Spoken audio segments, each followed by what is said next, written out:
Saya perwakilan dari kelompok 6 akan mempresentasikan capital budgeting under risk yang akan disampaikan dengan teman-teman saya.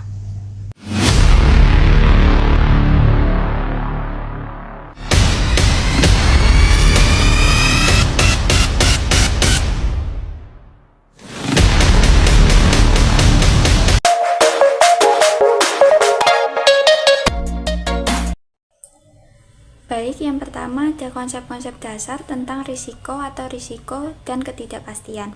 Dalam manajemen keuangan, risiko dan ketidakpastian merupakan dua konsep penting yang selalu melekat pada setiap pengambilan keputusan keuangan. Risiko adalah kondisi di mana hasil yang akan terjadi di masa depan belum dapat dipastikan, namun peluang terjadinya dapat diukur secara kuantitatif. Risiko umumnya berkaitan dengan kemungkinan terjadinya penyimpangan dari hasil yang diharapkan, terutama terkait arus kas, laba, dan nilai perusahaan. Sementara itu, ketidakpastian adalah kondisi di mana hasil di masa depan tidak dapat diprediksi dan tidak tersedia informasi yang cukup untuk mengubah probabilitasnya. Ketidakpastian sering muncul akibat perubahan lingkungan eksternal seperti kebijakan pemerintah, kondisi ekonomi makro, atau perkembangan teknologi yang tidak terduga. Oleh karena itu, manajer keuangan harus mampu membedakan antara risiko dan ketidakpastian dalam setiap keputusan bisnis. Yang kedua, ada jenis risiko dan hubungan risiko dengan retur. Dalam praktik manajemen keuangan, terdapat beberapa jenis risiko yang sering dihadapi perusahaan, antara lain risiko bisnis, risiko keuangan, risiko pasar, dan risiko likuiditas. Yang pertama, risiko bisnis berkaitan dengan ketidakstabilan pendapatan akibat fluktuasi penjualan dan biaya operasional. Yang kedua, risiko keuangan muncul akibat penggunaan sumber pendanaan dari utang yang menimbulkan beban bunga tetap. Yang ketiga, risiko pasar berkaitan dengan perubahan suku bunga, nilai tukar, dan harga saham. Yang keempat, risiko likuiditas berkaitan dengan kemampuan perusahaan memenuhi kewajiban jangka pendek. Risiko memiliki hubungan yang erat dengan tingkat pengembalian atau retur. Prinsip dasar keuangan menyatakan bahwa semakin tinggi risiko yang ditanggung, semakin tinggi pula retur yang diharapkan. Oleh karena itu, investor dan manajemen keuangan harus mempertimbangkan trade-off antara risiko dan retur dalam setiap keputusan investasi maupun pendanaan. Selanjutnya, pengertian dan tujuan sensitivity analysis of risk.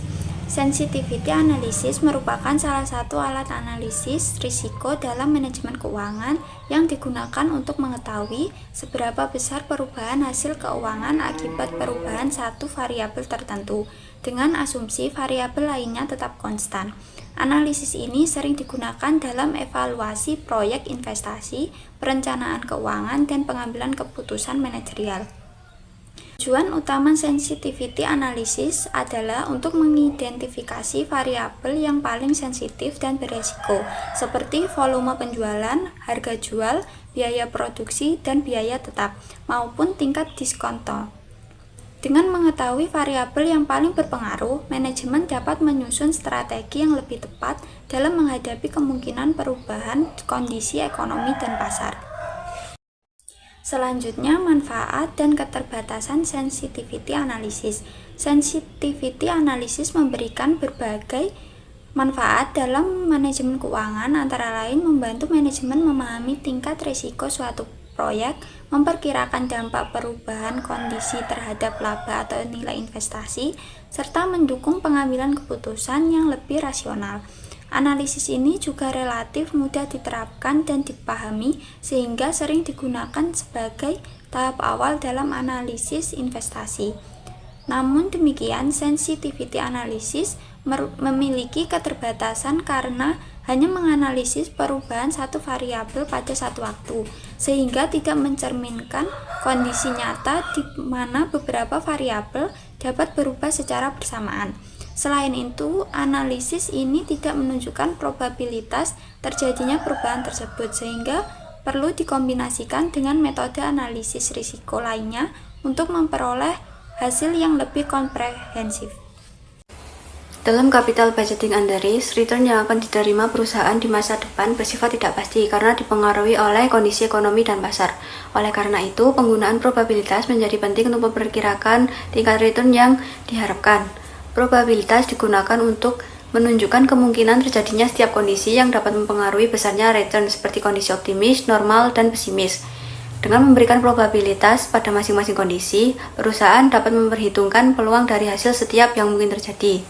Dan dengan probabilitas dilakukan dengan cara menghitung rata-rata tertimbang dari seluruh kemungkinan return yang ada. Setiap tingkat return dikalikan dengan probabilitas terjadinya, kemudian hasilnya dijumlahkan untuk memperoleh expected return. Expected return ini bukan merupakan hasil yang pasti akan diperoleh, melainkan gambaran rata-rata keuntungan yang diharapkan perusahaan dari suatu investasi.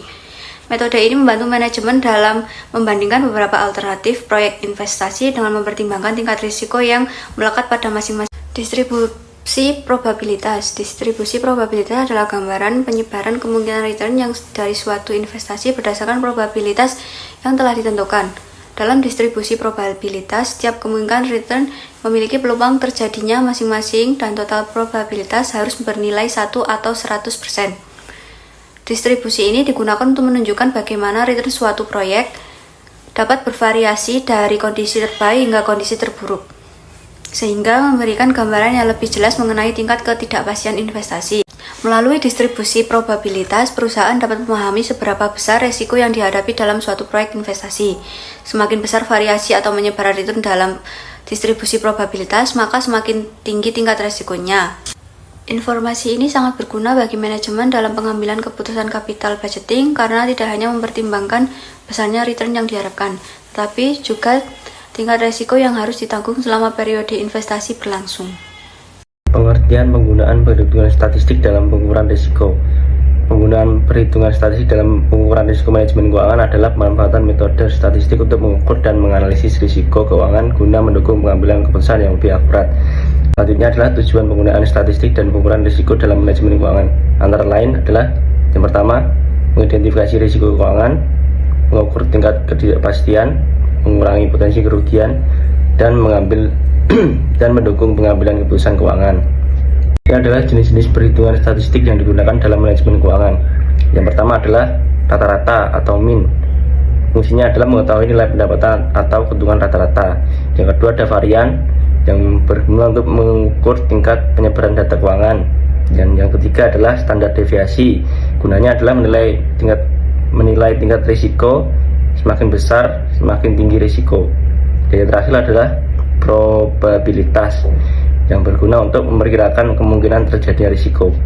Selanjutnya adalah manfaat penggunaan statistik dan pengukuran risiko dalam manajemen keuangan. Yang pertama adalah menilai stabilitas keuangan perusahaan, membantu perencanaan keuangan, mengurangi ketidakpastian bisnis, dan yang terakhir adalah meningkatkan pengendalian risiko. Selanjutnya, saya akan menjelaskan tentang hubungan antara risiko dan waktu. Dalam manajemen keuangan, risiko dan waktu memiliki hubungan yang sangat erat. Risiko adalah kemungkinan hasil atau aktual berbeda dari yang diharapkan, sedangkan waktu berkaitan dengan lamanya di sana diinvestasikan atau ditanamkan. Semakin lama jangka waktu suatu investasi, semakin besar risiko yang dihadapi. Hubungan antara risiko dan waktu. Berikut contoh faktor-faktor yang menyebabkan risiko meningkat seiring bertambahnya waktu. Yang pertama ada ketidakpastian masa depan. Waktu yang panjang menyebabkan tingkat ketidakpastian meningkat, sulit memprediksi kondisi ekonomi, inflasi, suku bunga, nilai tukar, dan kebijakan pemerintah di masa depan. Ketidakpastian inilah yang meningkatkan risiko investasi. Selanjutnya ada time value of money atau nilai waktu uang. Konsep nilai waktu uang menjelaskan bahwa uang saat ini lebih bernilai daripada uang di masa depan. Hal ini karena uang sekarang dapat segera diinvestasikan dan menghasilkan keuntungan. Semakin lama waktu penerimaan uang, semakin besar risiko daya beli uang tersebut menurun akibat inflasi. Selanjutnya yang ketiga, risiko inflasi. Dalam jangka waktu panjang, inflasi dapat mengurangi nilai real pembelian investasi. Investor menghadapi risiko bahwa pendapatan yang diterima di masa depan tidak mampu menutup kenaikan harga barang dan jasa. Yang keempat, risiko bisnis dan risiko pasar. Semakin panjang waktu inflasi, semakin besar kemungkinan terjadinya yang pertama, perubahan kondisi pasar, yang kedua, persaingan usaha, ketiga perubahan teknologi, keempat perubahan regulasi pemerintah. Semua faktor ini mengakibatkan risiko kegagalan atau penurunan keuntungan. Yang kelima, hubungan dengan tingkat pembelian atau retur. Karena resiko meningkat seiringnya waktu, investor dan manajemen keuangan akan menuntut tingkat pengembalian retur yang lebih tinggi untuk investasi jangka panjang dibandingkan investasi jangka pendek. Prinsip ini dikenal sebagai high risk return. Portofolio risk. Portofolio risk adalah risiko keseluruhan yang timbul dari gabungan beberapa aset investasi dalam satu portofolio. Risiko ini dipengaruhi oleh risiko masing-masing aset dan hubungan atau korelasi antar aset. Portofolio risk terdiri dari yang pertama ada risiko sistematis, risiko pasar, inflasi, suku bunga, krisis ekonomi yang tidak bisa dibilang dengan diversifikasi. Yang kedua, risiko tidak sistematis, risiko spesifik perusahaan yang bisa dikurangi melalui diversifikasi. Diversifikasi portofolio dilakukan dengan mengombinasikan aset yang tidak bergerak searah sehingga risiko total lebih rendah dibandingkan risiko setiap aset secara terpisah. Selanjutnya ada penyesuaian terhadap risiko proyek. Penyesuaian terhadap risiko proyek dalam manajemen keuangan merupakan langkah sistematis untuk mengantisipasi kemungkinan penyimpangan hasil proyek dari rencana awal. Risiko dapat muncul akibat perubahan kondisi ekonomi, ketidakpastian pasar, perubahan biaya, maupun kesalahan dalam proyeksi arus kas. Oleh karena itu, penyesuaian risiko dilakukan dengan menilai seberapa besar ketidakpastian yang melekat pada proyek sebelum keputusan investasi diambil. Melalui penyesuaian risiko, perusahaan dapat menyesuaikan tingkat pengambilan yang diharapkan agar sebanding dengan risiko yang ditanggung. Hal ini membantu manajemen dalam menyeleksi proyek yang paling layak dan sesuai dengan tujuan perusahaan. Penyesuaian risiko juga berfungsi sebagai alat pengendalian agar perusahaan tidak mengambil proyek dengan risiko yang melebihi kemampuan keuangannya.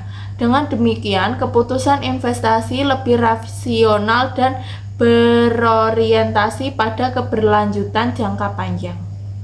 Sekian materi presentasi dari kelompok kami. Kurang lebihnya kami mohon maaf. Wabillahi taufiq wal hidayah. Wassalamualaikum warahmatullahi wabarakatuh.